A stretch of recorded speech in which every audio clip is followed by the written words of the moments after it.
오늘 이 시편 100편 감사시를 우리가 함께 읽었습니다. 하나님께 나아가는데 감사로 나아가라. 물론 예배는 하나님의 은혜에 대한 응답으로 우리가 감사로 나아가는 건데, 특별히 오늘은 추수감사주의를 맞이해서 구체적으로 더 큰 하나님의 은혜를 기억하고 고백하면서 나가는 시간이 바로 이 추수감사주일 예배라고 믿습니다. 그래서 감사에 대한 말씀을 나누는데, 감사에 대해서 한번 제가 좀 나눠봤어요. 종류를 좀 만들어봤습니다. 근데 이 네 가지의 종류가 점점 믿음이 깊어질 때에 고백되어지는 감사라고 할 수가 있습니다. 첫 번째로는 이 당연한 감사, 당연히 드리는 감사. 두 번째로는 찾아서 드리는 감사. 세 번째로는 뒤집어서 드리는 역설적 감사. 마지막으로는 절대적 감사. 이렇게 제가 나눠봤는데, 먼저 이 당연한 감사라고 하는 것은 누구나 할 수 있는 그 쉬운 감사라고 할 수 있겠습니다. 잘 되니까 하는 감사죠. 예를 들어서 건강이 회복됐다든가, 또 좋은 직장을 갖게 됐다든가, 집을 샀다든가, 애들이 좋은 학교를 갔다든가, 결혼을 했다든가, 당연히 하나님을 향해서 은혜로 고백할 수 있는 그 감사죠. 근데 이제 믿음이 있을 때에 하나님께 감사하게 되고요, 믿음이 없게 되면 감사는 감사한데 어디다 할 줄 몰라요. 그래서 이제 막연한 감사를 우리가 드리게 되는데, 제가 한번 시했습니다마는 어떤 다른 교회에서 목회할 때에 새로 오신 분이 성경 공부를 열심히 했습니다. 1:1 제자 훈련을 잘 끝내고 나서 이제 간증하는 그런 시간이 있었는데, 그분이 하는 말씀이 아직도 부족해서 모르는 게 많은데 한 가지 제가 깨달은 게 있습니다. 어디다 감사할 줄 알게 되었습니다. 그동안에 자기 삶이 그래도 잘 되었대요. 비교적 비즈니스도 잘 됐고 애들도 잘 되었었는데, 그냥 감사하는 마음은 있었는데 예수 믿고 봤더니 이것이 하나님의 은혜였더라. 그래서 하나님 감사합니다 라는 그 고백을 할 때 굉장히 제가 은혜를 받았던 적이 있어요. 우리 믿음의 성도들은 모든 되어진 일이 하나님의 은혜로 고백하게 되는 줄로 믿습니다. 물론 사람에게도 우리가 감사할 수 있어야 돼요. 나에게 누군가 잘 해주면 감사하다고 하는 거예요. 누군가 나에게 잘해줬는데도 감사할 줄 모른다? 그거는 인격이 문제가 있다고 생각이 듭니다. 왜냐하면 짐승도 감사하더라고요. 제가 어떤 글에 보니까 화재가 났습니다. 그래서 소방차가 와가지고 이제 불을 껐어요. 아직도 기름이 이렇게 연기가 이렇게 모락모락 나고 있는 그런 상황인데, 어떤 할머니가 오더니 이 소방관에게 우리 강아지 좀 찾아달라는 거예요. 저속이 있는 것 같다는 거예요. 그래서 어떤 젊은 소방관이 위험을 무릅쓰고 들어갔습니다. 그랬더니 그 구석에 물을 험박 적셔져가지고 다 젖은 강아지가 달달달달 떨고 있는 것을 발견을 했어요. 그래서 그걸 이제 끌고 나와가지고 할머니한테 드리고 앉아 있는데 큰 개가 나타났습니다. 그러더니 얼굴이 새까맣게 이제 끄슬러 있는 이 소방관한테 가가지고 혀로 막 핥기 시작하는 거예요. 누구겠어요? 이 강아지 엄마죠. 너무 그 강아지 엄마가 자기 새끼를 구해준 것을 알고 와서 고맙다고 핥은 그러한 사진과 그림을, 그 글을 제가 읽었습니다. 짐승도 감사할 줄 안다는 거죠. 하물며 인간이 감사할 줄 모른다면 그 인격적으로 문제가 있는 거죠. 우리가 말로 감사만 하는 것이 아니라 구체적으로 그것을 기억하고 표현할 수 있을 때 그것이 진정한 감사죠. 1943년에 2차 세계대전이 있었을 그때에 남태평양 뉴기니아 바다에 추락한 미국 수송기가 있었습니다. 근데 그 승무원들이 7명이 살았어요. 거기에 아주 자그마한 그 섬이 있었는데 그 섬 사람들이 가서 배 타고 가가지고 구해준 거예요. 그리고 또 숨겨줬습니다. 그러고 나서 전쟁이 끝난 다음에 그분들이 이제 미군에 이제 구출이 돼가지고 집으로 무사히 오게 되었어요. 그리고 한 25년이 흘렀습니다. 다들 잊어버렸어요. 그런데 1970년에 이 남태평양 한 구석에 떨어진 작은 섬에 미국인 내외가 방문을 합니다. 바로 그들은 구출된 그 비행사와 그 수송선의 조종사와 그 부인이었어요. 그들이 14개월을 거기에 머무르면서 그동안 25년 동안 열심히 저축해서 모아놓은 돈을 가지고 학교를 세워서 그 구석에 있는 어린아이들을 잘 교육시키는 그런 일을 했다고 하는 그런 이야기가 있습니다. 은혜를 잊지 않고 살았던 사람의 아름다운 이야기라고 할 수 있습니다. 우리 믿는 사람들은 하나님의 은혜를 감사하고 또 나에게 은혜를 준 사람들에 대해서도 기억할 줄 아는 사람이죠. 누가복음 17장에 보면은 나병 환자 이야기가 나옵니다. 10명의 나병 환자가 있었는데 예수님께 와서 예수 선생이여 우리를 불쌍히 여겨 주옵소서 하면서 은혜를 구합니다. 그때 예수님께서 자 그럼 너희들이 지금 제사장에게 가서 너희들의 몸을 보여줘라. 그래서 10명이 가다가 보니까 다 났어요. 그래서 너무너무 좋아가지고 9명으로 집으로 돌아가 버리고 합니다. 근데 한 사람만 예수님께로 돌아와서 발 아래 엎드려 감사했다. 그렇게 성경에 기록이 되어 있습니다. 근데 이 한 사람이 누구였는가 봤더니 이방인이었어요. 나머지 9명은 유대인이었습니다. 유대인은 하나님을 잘 믿는다고 했던 사람들인데 정작 예수님의 그 은혜를 모르고 고백하지 아니하고 그냥 떠나가 버리고 말았어요. 그런데 무시당하고 죄인이라고 취급받았던 그러한 이 이방인이 와서 예수님께 은혜를 고백했다고 하는 것입니다. 겸손했기 때문에 그 은혜를 고백할 수 있었다고 하는 거죠. 그래서 이 바울은 로마서 1장 21절에서 하나님의 은혜를 모르고 있는 이 유대인들을 향해서 이렇게 얘기합니다. 하나님을 알되 하나님을 영원롭게도 아니하며 감사하지도 아니하고 오히려 그 생각이 허망하여지며 미련한 마음이 어두워졌나니 믿는다고 하면서도 감사할 줄 모르는 사람들은 미련한 자들이다. 그러면서 유대인들을 향해서 질책을 하고 있어요. 그 앞절로 들어가보면 18절에는 이렇게 거기에서는 불의를 행하고 하나님의 진노 아래 있는 자들이라고 그렇게 말을 하고 있습니다. 감사를 모르는 사람들, 미련한 사람이며 동시에 불의한 자, 교만한 자라고 하는 것이죠. 예수님은 누가복음 17장에서 9은 어디 있느냐 그렇게 찾고 계십니다. 은혜를 받고서 감사하지 못하는 자들을 향해서 찾고 있는 거예요. 이 9은 건강해졌습니다. 그러면서 그들은 건강을 누리는 것을 먼저 생각을 했어요. 친구들을 찾아가고 가족을 찾아가고 가서 그 몸을 보여주고 하고 싶은 거 하기를 원했던 사람들이었습니다. 이 9은 하고 싶은 것이 해야 될 것보다 더 앞섰던 사람이에요. 은혜에 대한 감사보다는 은혜를 누리는 것을 먼저 생각했던 사람이에요. 우리 은혜를 누려야 됩니다. 그러나 그것보다 먼저 해야 될 것이 은혜를 감사하는 거예요. 그래서 믿음이라고 하는 것은 은혜를 발견하고 은혜를 감사하고 그 은혜를 누리고 거기서 끝나는 것이 아니라 또 그 은혜를 다른 사람들과 나누는 삶을 사는 것이 바로 믿음입니다. 은혜를 발견했으면요, 그 은혜를 가지고 감사합니다 하면서 주님 앞에 나와서 예배하는 거예요. 예배라고 하는 것이 은혜에 대한 감사의 시간입니다. 그리고 누리는 거예요. 누리는 것을 끝나는 것이 아니라 복음을 전하고 사랑을 전하고 선교하면서 그 감사를, 은혜를 나누는 것까지 포함한다라고 하는 것입니다. 오늘 이 예배가 하나님의 은혜에 대한 구체적인 감사의 고백이 되셔서 하나님 받으시는 귀한 예배가 되시기를 주님의 이름으로 간절히 축원합니다. 두 번째 감사는요, 찾아낸 감사. 제가 이렇게 이름을 붙여봤어요. 마태복음 7장 7절에서 예수님께서 말씀하시기를 구하라 그리하면 너에게 주실 것이요 찾으라 그리하면 찾아낼 것이요 그렇게 말씀하셨어요. 찾는 자가 찾아낼 것이다. 은혜를 찾는 자가 은혜를 찾아낼 것이고 그래서 찾아낸 감사를 드릴 것이다. 그래서 제가 이름을 찾아낸 감사라고 적어봤습니다. 우리가 보통 오감을 갖고 있습니다. 후각, 코에 있는 후각, 청각, 귀에 또 미각, 시각, 그리고 촉각 5개의 감각이 있어요.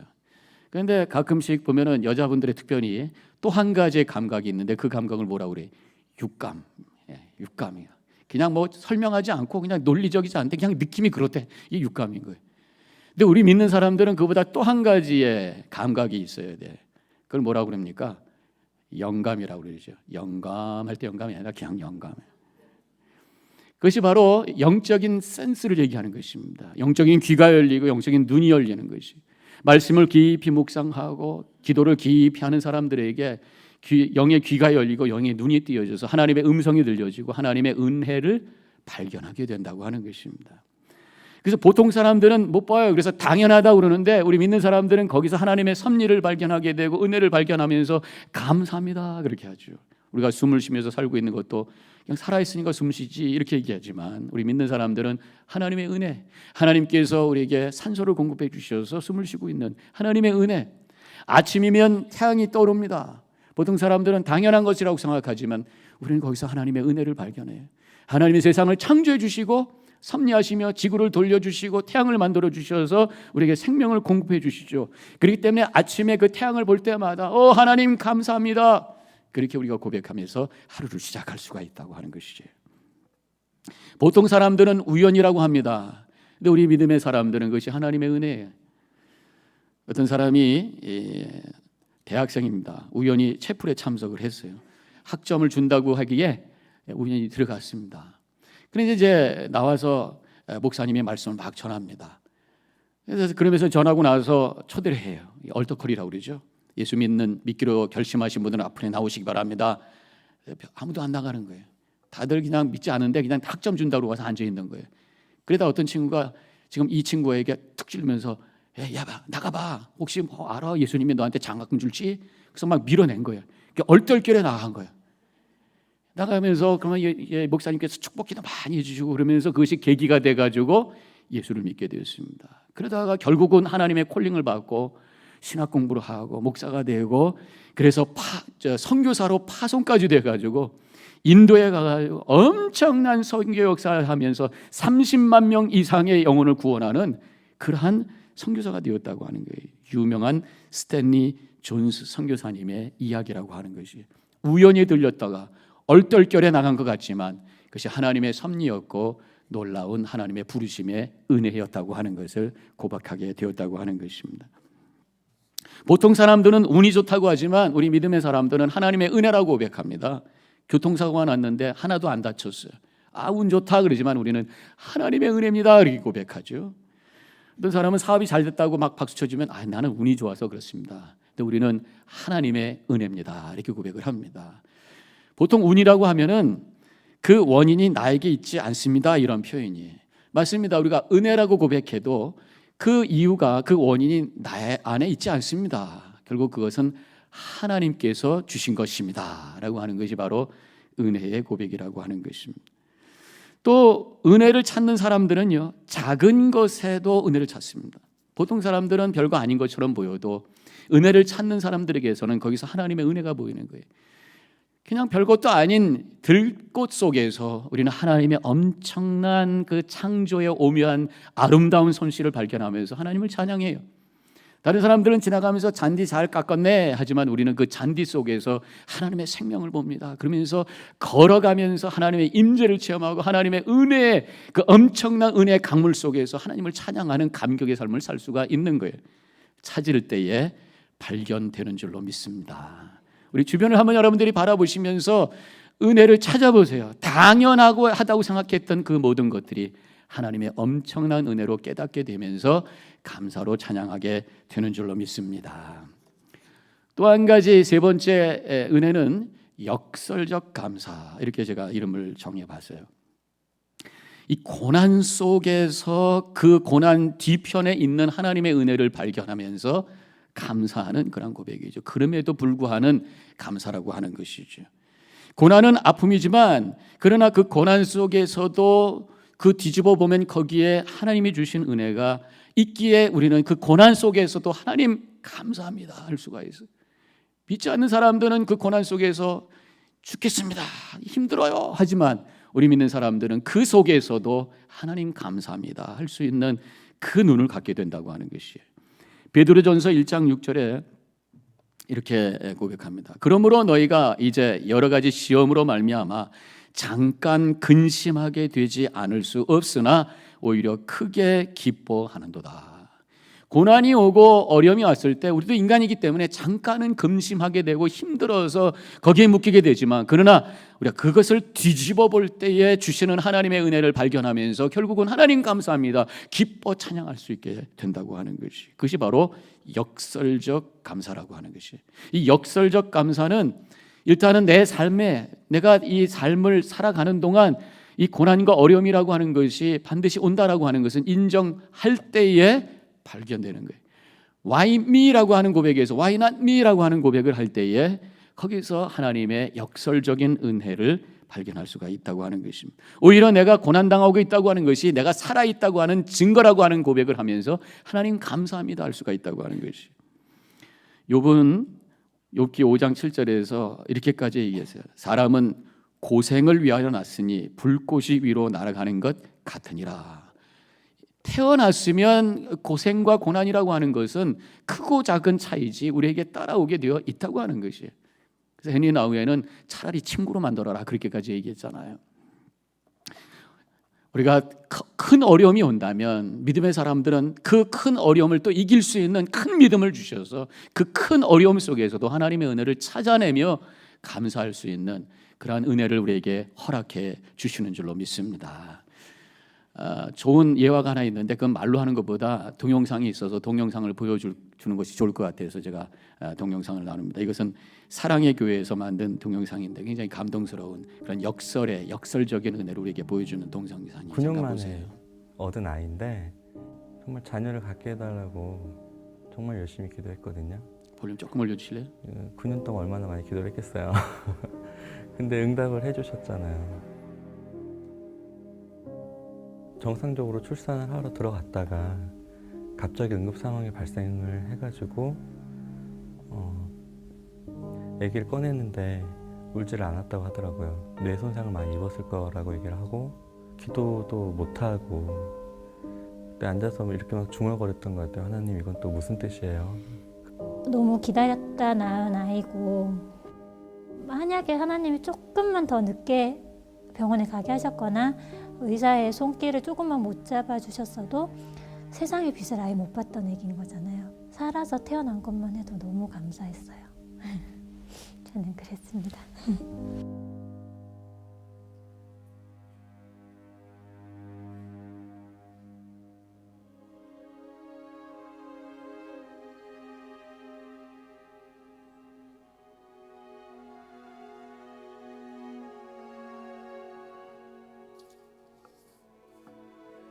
너무 힘들어서 하나님께 기도하는데 하나님께서 초원이는 생명이고 기쁨이라는 그런 음성을 주셨었어요. 그래서 우리 초원이를 통해 많은 분들이 감사해 하세요.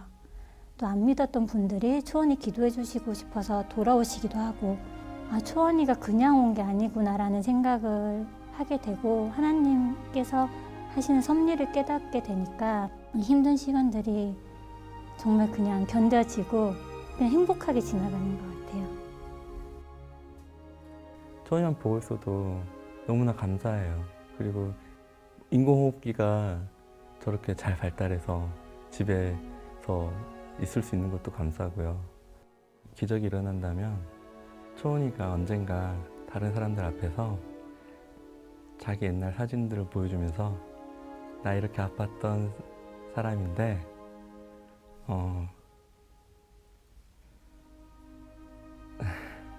많이 기도해 주시고 하나님 살려주셔가지고 이렇게 앞에서 간증할 수 있어요 라고 얘기하는 그런 모습 맨날 상상을 해보고 그래요.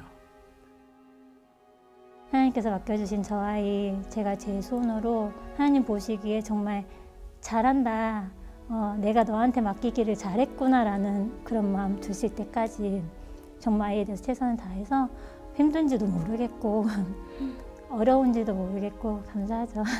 이렇게 해서라도 같이 지낼 수 있으니까 아기가 제 옆에 있고 집에서 같이 살아갈 수 있으니까. 주원아, 늘 하나님을 사랑하고 찬양하고 많은 사람들에게 위로와 사랑을 주는 그런 귀한 아이로 자라주길 바래. 엄마 아빠가 정말 많이 많이 사랑해.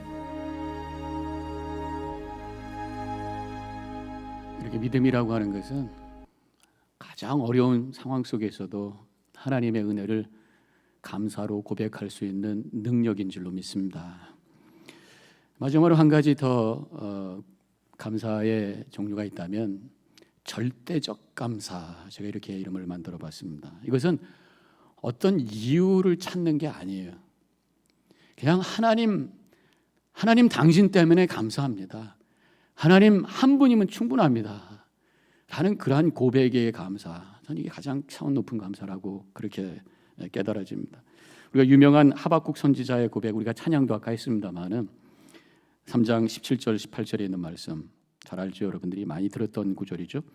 비록 무화과 나무가 무성치 못하며 포도나무에 열매가 없으며 감람나무에 소출이 없으며 밭에 식물이 없으며 우리의 양이 없으며 외양간에 소가 없을지라도 나는 여호와를 인하여 즐거워하며 나의 구원의 하나님을 인하여 기뻐하리로다. 절망적인 상황 속에서도 그냥 하나님이 여기 계시니까 나는 감사합니다. 그런 고백이 절대적 감사라고 그렇게 깨달아집니다. 예수님만이 우리의 구원자이시고 예수님에게만 우리가 희망이 있습니다. 예수님만이 우리의 생명이십니다. 예수님 한 분이면 충분합니다 라는 믿음의 고백을 할 수 있는 그것이 바로 절대적인 감사인 거예요. 고난 속에서 숨겨있는 은혜를 찾아서 고백하는 것이 역설의 감사라고 한다면 주님을 바라보면서 주님이 계시기 때문에 주님 한 분이면 충분합니다 고백할 수 있는 이것이 절대적인 감사라고 하는 것이에요. 플로리다에서 목회하시는 듀리안 차비진 목사님이 계신데 그분이 젊었을 때에 세상의 것을 열심히 쫓아다녔대요. 그러다가 예수님 만나고 깨달아진 것이 예수님 한 분이면 충분합니다. 그런 고백을 갖게 됩니다. 세상의 것을 따라다닐수록 오히려 갈증이 생기더라는 것이 욕심과 쾌락을 추구할수록 오히려 거기에 묶이게 되고 오히려 진정한 자유를 잃어버리게 되더라는 것입니다. 근데 예수님 만났더니만 다 필요 없구나라고 하는 것을 깨닫게 되면서 예수님 당신 한 분이시면 나는 충분합니다 이런 고백을 하게 되면서 그분이 책을 쓰게 되죠. 제목이 Jesus All이라는 책을 쓰게 됩니다.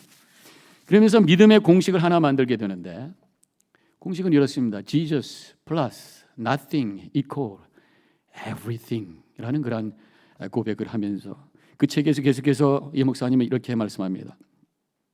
예수님이 강하시니 나는 약해도 괜찮습니다. 예수님이 승리하셨으니 나는 져도 괜찮습니다. 예수님이 크신 분이니 내가 작아도 괜찮습니다. 예수님이 특별한 분이시기에 나는 평범해도 괜찮습니다. 예수님이 성공하셨으니 나는 실패해도 괜찮습니다. 이런 믿음의 고백을 하게 되었다고 하는 것입니다. 예수님이 한 분 계시니 충분합니다. 나는 만족합니다. 더 나아가서 예수님이 나와 함께 하시니 나는 이것을 나눌 수 있는 넉넉한 사람입니다. 이런 고백을 하게 되는 것이에요. 그래서 사도행전 3장 6절에서 이렇게 베드로가 고백합니다. 베드로가 가로되 은과 금은 내게 없거니와 내게 있는 이것을 내게 주노니 나사렛 예수 그리스도의 이름으로 일어나 걸어라. 그렇게 선포합니다. 금과 은보다 더 귀한 분 예수 그리스도를 가졌기에 나는 충분합니다. 더 나아가서 내가 당신에게 이것을 나눕니다 라는 그런 선포를 하고 있는 고백이라고 할 수가 있습니다.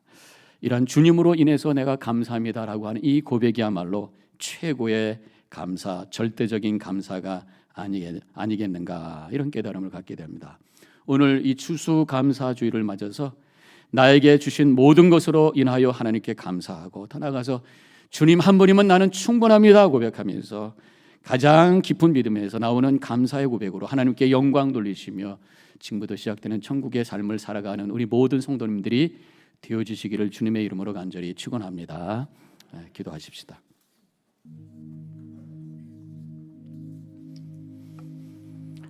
오늘 제가 4가지 종류의 감사를 표현했습니다.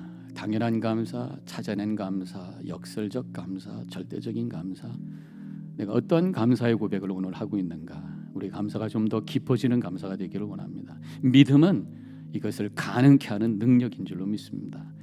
어떤 어려움 속에서도 감사함으로 하나님께 영광 돌리시며 이 삶 속에서 주시는 하나님의 은혜 가운데 하나님 나라를 세우는 삶을 살아가기를 원합니다. 결단하며 함께 잠깐 묵상 기도하도록 하겠습니다.